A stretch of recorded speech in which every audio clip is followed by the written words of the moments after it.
Palghar पोटनिवडणुकीतील EVM मशीनचा घोळ काही संपताना दिसत नाहीये। अनेक ठिकाणी मतदारांची रखडपट्टी झाली आहे।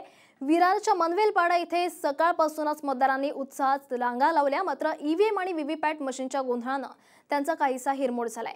बिघडलेलं मशीन निवडणूक अधिकाऱ्यांनी बदलेपर्यंत मतदारांना मतदान केंद्राबाहेर ताटकळत उभं राहावं लागतंय आणि त्यामुळे त्यांच्यामध्ये काहीसं नाराजीचं वातावरण जे आहे ते निर्माण झालेलं आहे। सध्याची एक महत्त्वाची बातमी आपण पाहत आहोत ती म्हणजे पोटनिवडणुकासंदर्भातली। या ठिकाणी पालघरमध्ये पोटनिवडणुकीला सुरुवात झालेली आहे, त्याचबरोबर गोंदिया आणि भंडारामध्ये देखील पोटनिवडणुकीला सुरुवात झालेली आहे। मात्र अनेक ठिकाणी मशीन्समध्ये बिघाड झालेला आहे। मशीन्स बदलायला काहीसा वेळ लागतोय आणि त्यामुळे या मतदारांना मतदान केंद्राबाहेर ताटकळत उभं राहावं लागतंय। हे दृश्य आपण पाहत आहोत।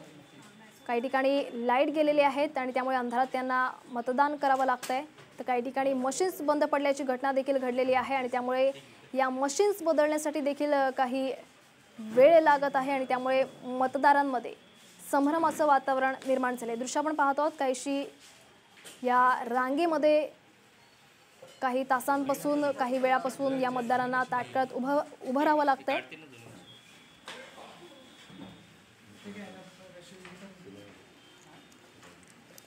त्याचे इंडिकेटर वेगळे आहे ना, म्हणजे सर्व सेट काढायचे।